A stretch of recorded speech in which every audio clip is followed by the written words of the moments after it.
Hello everyone, welcome to class number 6 of the chapter Electronic Spreadsheet Advanced using LibreOffice Calc of class 10th CBSE subject IT code 402। आज तक हमने इस unit का जो first chapter था, first session था, उसका सारा टॉपिक हमने ऑलरेडी कवर कर दिया है। आज के क्लास से हम शुरू करेंगे इस यूनिट का जो सेकंड चैप्टर या फिर सेकंड सेशन है, यूजिंग मैक्रोज इन स्प्रेडशीट। तो इस टॉपिक के बारे में हम डिस्कशन शुरू करेंगे। तो शुरू करते हैं डिस्कशन और जानते हैं कि ये मैक्रोज होता क्या है और इस मैक्रोज को हम क्यों यूज करते हैं और कैसे यूज करते हैं, उसके बारे में हम पढ़ेंगे और उसका प्रैक्टिकल यूज भी हम देखेंगे। सो सबसे पहले हम समझते हैं कि ये मैक्रोज है क्या, व्हाट इज मैक्रोज। मैक्रोज एक टूल है लिब्रे ऑफिस कैल्सी का। तो इसको हम क्यों यूज करते होंगे। जैसे कि अगर हम एक वर्कशीट में काम कर रहे हैं तो ऐसे कुछ डेटा होते हैं, ऐसे कुछ इंफॉर्मेशन होते हैं, या फिर ऐसे कुछ टास्क होते हैं जो हमें रिपीटेडली एग्जैक्टली सेम तरीके से बार बार करना पड़ता है कि नहीं। तो वही टास्क को अगर हम बार बार करने लगेंगे तो it will be more time consuming, तो ये बहुत ज़्यादा टाइम कंज्यूमिंग होगा, बहुत ज़्यादा टाइम कंज्यूम करेगा। और वही सेम टास्क हमें बार बार करना पड़े तो उसके लिए हम फ्रस्ट्रेटेड भी हो जाते हैं, इरिटेटेड भी हो जाते हैं।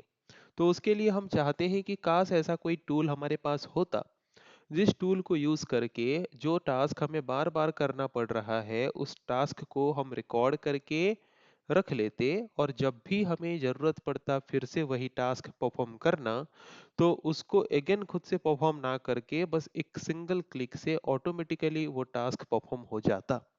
काश ऐसा कोई टूल होता, हम सोचते हैं कि नहीं। तो ऐसा टूल हमें दिया गया है लिब्रे ऑफिस कैल्सी में और उसी टूल का नाम ही है मैक्रोज। मैक्रोज एक ऐसा टूल है जिसको यूज करके हम क्या कर सकते हैं, ऐसे टास्क जो कि हमें repeatedly again and again perform करना होता है विदाउट मेकिंग एनी चेंजेस, तो उस तरह के टास्क को अगेन एंड अगेन हमें परफॉर्म करना ना पड़े अगर हम चाहते हैं, देन मैक्रोज टूल को यूज करके हम क्या कर सकते हैं, उस तरह के टास्क को रिकॉर्ड करके रख सकते हैं। और जब भी वही टास्क हमें अगेन एंड अगेन परफॉर्म करने की जरूरत पड़े तो हमें खुद से और परफॉर्म करने की जरूरत नहीं है, बस एक सिंगल क्लिक से वो टास्क ऑटोमेटिकली परफॉर्म हो जाएगा। Okay, so that's the advantage of using macros tool.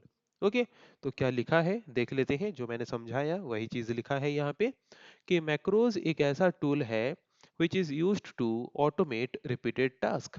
ये एक ऐसा टूल है, इसको हम यूज क्यों करते हैं, ऐसे टास्क जो टास्क हम बार बार करते हैं उसको ऑटोमेट करने के लिए, मतलब वही सेम टास्क हमें बार बार करना ना पड़े, बस एक सिंगल क्लिक से ऑटोमेटिकली परफॉर्म हो जाए। ये अगर हम चाहते हैं then this can be done easily by using macros tool। okay, so macros is a tool which is used to automate repeated tasks that are always performed in the same way over and over again। ऐसे task जो हमें बार बार वही same तरीके से करना हो, उस तरह के टास्क को हमें बार बार करना ना पड़े अगर हम चाहते हैं, और ऑटोमेटिकली बस एक सिंगल क्लिक से वो टास्क हो जाए अगर हम चाहते हैं, then this can be done easily by using which tool, by using macros tool. Okay, तो आई होप क्लियर हो गया होगा मैक्रोस टूल क्या है। ये एक ऐसा टूल है जिसको यूज करके हम ऐसे कुछ टास्क को रिकॉर्ड कर सकते हैं और ऑटोमेटिकली परफॉर्म करा सकते हैं जिस तरह के टास्क हमें अगेन एंड अगेन परफॉर्म करना होता है without making any changes. Okay, so ये मैक्रोस टूल का काम क्या है, हमने पढ़ा कि रिकॉर्ड करना है कि नहीं। तो कैसे हम एक टास्क को रिकॉर्ड कर सकते हैं अभी हम उसके बारे में डिस्कस करेंगे। Okay, so macro is a single instruction that executes A set of instruction. देखो, अभी मैक्रो टूल के बारे में हमने क्या पढ़ा, थोड़ा अच्छे से उसको समझना। मैक्रो टूल एक ऐसा टूल है जिसको यूज करके हम सम ग्रुप ऑफ टास्क जिसको हमें बार बार परफॉर्म करना होता है उसको हम रिकॉर्ड करके रखते हैं।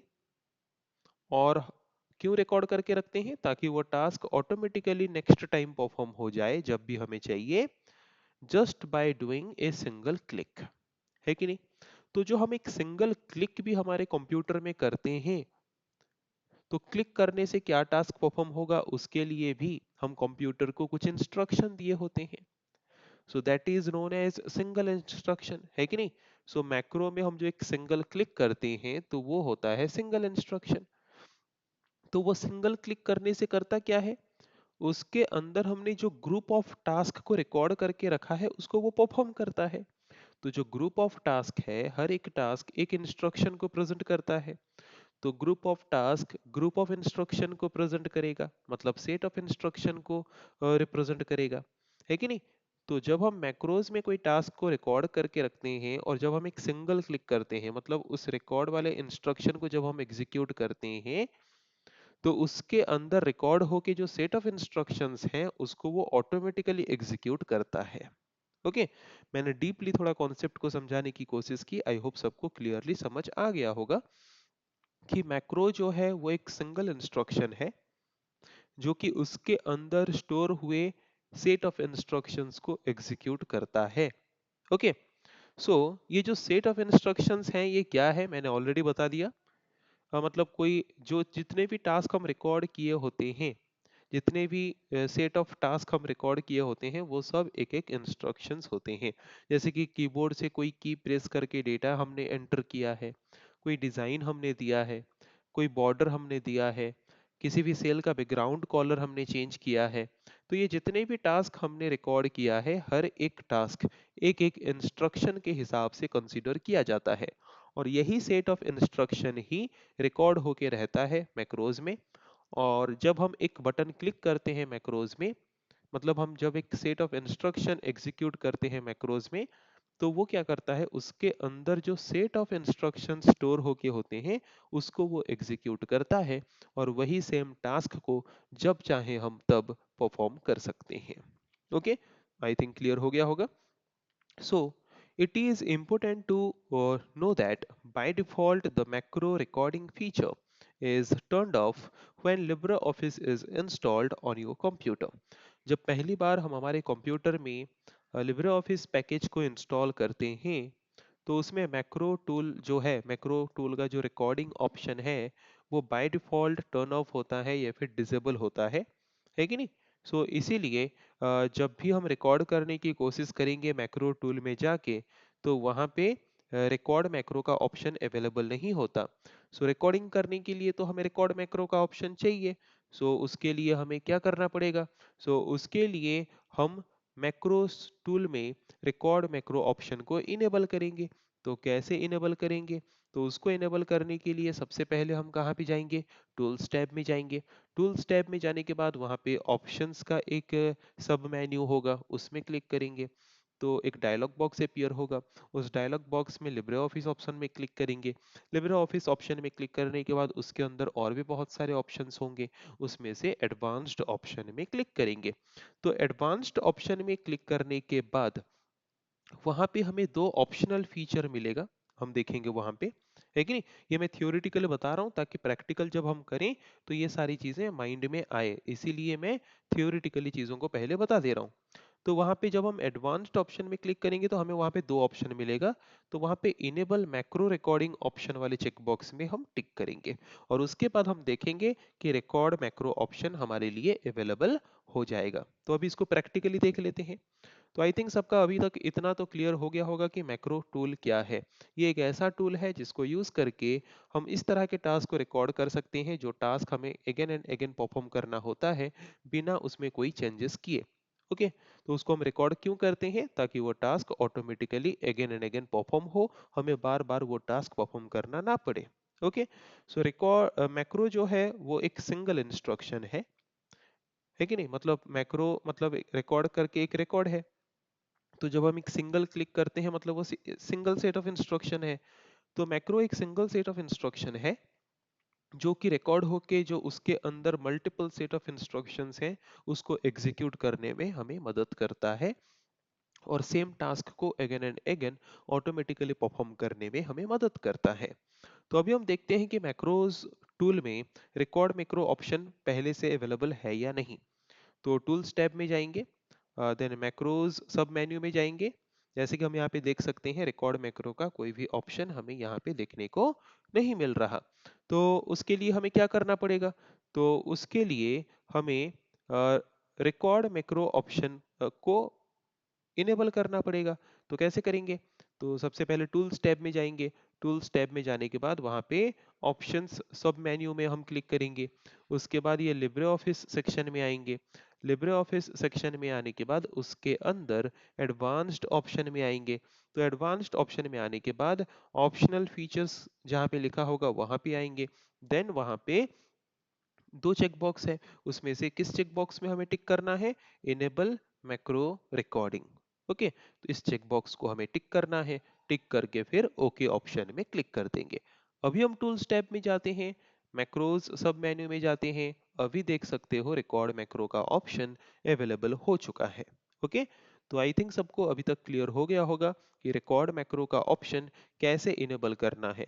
तो रिकॉर्ड मैक्रो का ऑप्शन तो इनेबल हो गया। अभी हमें क्या करना है? जिस टास्क को हमें बार बार परफॉर्म करना है, उस टास्क को अभी हम इस रिकॉर्ड मैक्रो ऑप्शन को यूज करके क्या करेंगे? रिकॉर्ड करेंगे। ओके, तो उससे पहले हमें कुछ चीजें ध्यान देना है कि अगर हम रिकॉर्ड मैक्रो टूल को यूज करके रिकॉर्ड कर रहे हैं तो वो किस तरह के टास्क को रिकॉर्ड नहीं करता। जैसे कि ओपनिंग ऑफ विंडोज, मतलब हम कोई न्यू विंडो ओपन कर रहे हैं, है कि नहीं? हम then action carried out in another window then where recording was started. हमने एक वर्कशीट में रिकॉर्डिंग शुरू किया है और हम कोई दूसरे वर्कशीट में काम कर रहे हैं, कोई दूसरे वर्कबुक में काम कर रहे हैं, तो उसको वो क्या नहीं करेगा? उसको वो रिकॉर्ड नहीं करेगा। Then window switching.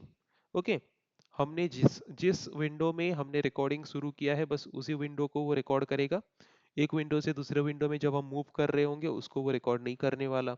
Then action that are not related to spreadsheet content, मतलब हम जो एक स्प्रेडशीट में जितना डेटा हम एंटर कर रहे हैं, ये स्प्रेडशीट एरिया में, ये जो बॉक्सेस एरिया है, ये स्प्रेडशीट एरिया में हम जो भी काम कर रहे होंगे बस उसी काम को ही वो रिकॉर्ड करेगा। कोई भी मेन्यू टैब में जाके कोई ऑप्शंस को हम यूज कर रहे हैं तो ये सारी चीजों को वो रिकॉर्ड नहीं करने वाला। ओके, तो आई होप क्लियर हो गया क्या क्या रिकॉर्ड करने वाला है, क्या क्या रिकॉर्ड नहीं करने वाला। सो रिकॉर्ड मैक्रो ऑप्शन क्या क्या रिकॉर्ड कर सकता है अभी हम देखेंगे। मतलब कोई भी एक्शन जो हम कीबोर्ड के द्वारा परफॉर्म करते हैं, है कि नहीं, उसको वो रिकॉर्ड करेगा। कोई भी चीजें अगर हम माउस के द्वारा करते हैं, कोई भी सिलेक्शन स्पेशली, जैसे कि अगर हम यहाँ पे देखेंगे ऐसे मल्टीपल सेल्स को अगर मैं सिलेक्ट कर रहा हूँ कीबोर्ड के द्वारा तो उसको वो रिकॉर्ड करेगा। पर अगर उसको हम माउस के द्वारा सिलेक्ट करेंगे देन वो उसको रिकॉर्ड नहीं करेगा। इस चीज को ध्यान में रखना। सो ये मैक्रो टूल किस में काम करता है? ये मैक्रो रिकॉर्डर ये सिर्फ कैल्सी एंड राइटर में ही काम करता है। ओके, सो क्लियर हो गया कि क्या क्या रिकॉर्ड हो सकता है, क्या क्या रिकॉर्ड नहीं हो सकता। ये चीजें हमने बेसिकली समझ लिया। तो अभी हम देखेंगे कि मैक्रोस टूल को हम लेके कैसे रिकॉर्ड कर सकते हैं। ओके, तो अभी तक हमने डिस्कस कर लिया मैक्रो क्या है।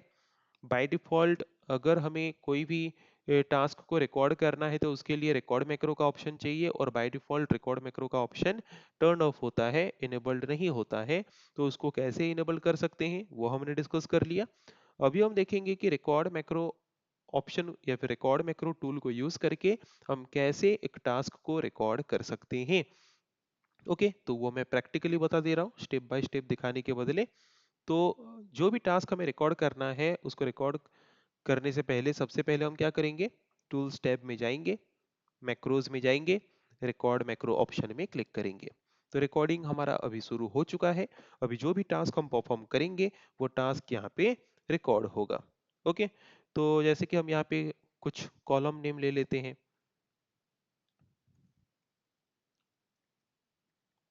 ओके, मैंने कुछ कॉलम नेम यहाँ पे ले लिया, तो उसको सेंटर करके उसको बोल्ड कर देते हैं।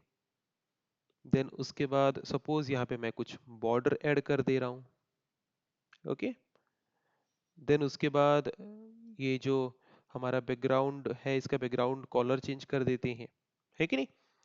तो मैंने एक सिंपल टास्क यहाँ पे मैंने रिकॉर्ड जो मुझे करना था ये मैंने डिजाइन कर लिया है। तो अभी रिकॉर्डिंग मेरा खत्म करना चाहता हूँ मैं, है कि नहीं? तो अभी हम क्या करेंगे? स्टॉप रिकॉर्डिंग में क्लिक करेंगे। स्टॉप रिकॉर्डिंग में क्लिक करने के बाद वो हमें सेव करने के लिए बोलेगा। तो रिकॉर्ड को सेव करने के लिए उस रिकॉर्डिंग का हम कोई नाम देंगे, मतलब उस मैक्रो को कोई नाम देंगे। तो ये ऊपर जो मैक्रो नेम का एक बॉक्स है उसमें हम जो भी नाम देना चाहते हैं वो नाम हम दे देंगे। तो सपोज मैंने नाम दे दिया टेबल, है कि नहीं? तो यहाँ पे एक चीज देखो कि पहले से भी टेबल नाम का एक मैक्रो रिकॉर्डेड है। अगर वही सेम नेम से मैं और एक मैक्रो रिकॉर्ड करके सेव करूंगा तो क्या होगा, जो पहले से जो सेम नेम का मैक्रो था उसको ओवरराइट कर देगा नया वाला, और पुराना वाला को रिप्लेस करके नया वाला जो मैक्रो रिकॉर्ड हुआ होगा वो स्टोर हो जाएगा। ओके। उसके बाद यहाँ पे हमारे पास तीन ऑब्जेक्ट है। देख लो, मैक्रो हम कहाँ पे सेव करेंगे, उसके लिए हमारे पास तीन ऑब्जेक्ट है। एक है माई मैक्रोज, एक है एप्लीकेशन मैक्रोज, और एक है untitled one. So by default किस मैक्रो में वो सेव होगा, माई मैक्रोज में सेव होगा। ये शॉर्ट क्वेश्चन के लिए इंपॉर्टेंट है। बाय डिफॉल्ट किस ऑब्जेक्ट में हमारा मैक्रो रिकॉर्ड होता है, माई मैक्रोज। और हर एक ऑब्जेक्ट के अंदर क्या होता है, लाइब्रेरी। तो किस लाइब्रेरी में बाय डिफॉल्ट सेव हो रहा है, स्टैंडर्ड लाइब्रेरी। और स्टैंडर्ड लाइब्रेरी के अंदर क्या है, मॉड्यूल वन। और मॉड्यूल वन के अंदर हम स्टोर कर रहे हैं मैक्रो। ओके, याद रखना। तो सबसे पहले है ऑब्जेक्ट नेम माई मैक्रो, उसके अंदर है स्टैंडर्ड लाइब्रेरी, देन उसके अंदर है मॉड्यूल वन, मॉड्यूल वन के अंदर है मैक्रोस जो हम रिकॉर्ड किए हैं। ओके। तो मैक्रो का नाम हम दे देते हैं। तो मैक्रो का नाम अगर हम सेम नेम देंगे, पहले से टेबल नाम का मैक्रो है, अगर सेम नेम देंगे तो वो क्या करेगा, पुराने वाले को रिप्लेस कर देगा। तो हम क्या करते हैं कि न्यू नेम दे देते हैं टेबल वन। ओके। उसके बाद हम क्या करेंगे, उसके बाद हम सेव बटन में क्लिक करेंगे, तो हमारा मैक्रो जो है वो रिकॉर्ड होके स्टोर हो जाएगा। ओके। देखेंगे रिकॉर्ड स्टोर होके स्टोर हुआ है या नहीं। तो टूल्स में जाएंगे, मैक्रोज में जाएंगे, और वहां पे रन मैक्रो ऑप्शन में जाएंगे। ओके। तो वहां पे हमें दिखाएगा कि ये है हमारा टेबल वन मैक्रो जो अभी हमने थोड़ी देर पहले रिकॉर्ड किया। ओके। सो आई थिंक सबको ये सिंपली क्लियर हो गया होगा कि मैक्रो को हम रिकॉर्ड कैसे करें। और एक चीज ध्यान देना कि जब भी हम कोई मैक्रो को रिकॉर्ड कर रहे हैं, रिकॉर्ड करने के बाद जब कोई भी मैक्रोज को हम नेम दे रहे हैं, तो उस नेम असाइन करते वक्त एक चीज ध्यान रखना, वो नेम हमेशा कोई ना कोई अल्फाबेट से शुरू होना चाहिए, नेम में ब्लैंक स्पेस नहीं होना चाहिए, और कोई भी स्पेशल कैरेक्टर जैसे कि अंडरस्कोर के अलावा और कोई दूसरा स्पेशल कैरेक्टर यूज नहीं होना चाहिए जब भी हम कोई मैक्रोज का नाम असाइन करते हैं। तो ओके। सो आई थिंक सबको क्लियर हो गया होगा कि एक मैक्रोज को रिकॉर्ड अगर हम करना चाहते हैं तो कैसे कर सकते हैं। तो यहाँ पे एक नोट पॉइंट दिया गया है, उस नोट पॉइंट को हम ध्यान में रखेंगे। ओके। जैसे कि मैं ऑलरेडी बता चुका हूँ, सबसे पहले होता है ऑब्जेक्ट जो क्या था हमारा, माई मैक्रोज। उसके अंदर होता है लाइब्रेरी, क्या लाइब्रेरी हमारा था, स्टैंडर्ड लाइब्रेरी। लाइब्रेरी के अंदर होता है मॉड्यूल्स। ओके। देन मॉड्यूल्स के अंदर क्या होता है, देन मॉड्यूल के अंदर होता है हमारे मैक्रोज। ओके। ओके। तो जैसे कि हमने देखा, सबसे पहले ऑब्जेक्ट, ऑब्जेक्ट के अंदर library, then library is a collection of modules, library के अंदर मॉड्यूल्स होते हैं, तो लाइब्रेरी किसका कलेक्शन है, मॉड्यूल्स का। देन मॉड्यूल किसका कलेक्शन है, module is in turn is a collection of macros, module के अंदर क्या होते हैं, मैक्रोस। ओके। तो ये ऑर्डर हमेशा याद रखना, शॉर्ट क्वेश्चन में काम आ सकते हैं। तो प्रैक्टिकल एक्टिविटी तो हमने ऑलरेडी करके देख लिया है, तो यहाँ पे प्रैक्टिकल का और एक एग्जांपल लिया गया है उसी तरह से। और एक चीज भी मैंने यहाँ पे बताया था कि जब भी हम नेमिंग देते हैं एक मैक्रो को रिकॉर्ड करने के बाद, जब भी उसका नाम देते हैं तो लेटर से शुरू होना चाहिए, है कि नहीं। मतलब कोई ना कोई अल्फाबेट से शुरू होना चाहिए, ब्लैंक स्पेसेस नहीं होना चाहिए, एंड स्पेशल कैरेक्टर अंडरस्कोर के अलावा और कुछ यूज नहीं होना चाहिए, अदरवाइज वो नेम एक्सेप्टेबल नहीं होगा। कौन सा नेम, मैक्रो नेम। जब भी हम मैक्रो को रिकॉर्ड करने के बाद सेव करते हैं तो एक नाम दे के सेव करते हैं, तो वो नाम जब दोगे इस रूल को याद रखना या फिर इस रूल को फॉलो करना। और एक चीज भी मैंने बताया था कि अगर हम एक मैक्रो रिकॉर्ड करते हैं और उसको सेम नेम देते हैं जिस नाम से ऑलरेडी एक मैक्रो रिकॉर्डेड है, तो वो क्या करेगा, it will overwrite the previous macro created by that name. पहले से जो था उसको ये ओवरराइट कर देगा, मतलब पुराना वाला को रिमूव करके उसी नेम से नया वाला सेव होके रह जाएगा। Okay. So I think macro क्या है, मैक्रो में रिकॉर्ड मैक्रो ऑप्शन कैसे इनेबल कर सकते हैं, और उसको इनेबल करने के बाद कैसे एक मैक्रो हम रिकॉर्ड करके सेव करके रख सकते हैं, आई थिंक वो सबको इजीली समझ आ चुका है। नेक्स्ट क्लास में हम देखेंगे मैक्रोज के रिलेटेड और कुछ टॉपिक। आज के लिए इतना ही। Thank you everyone.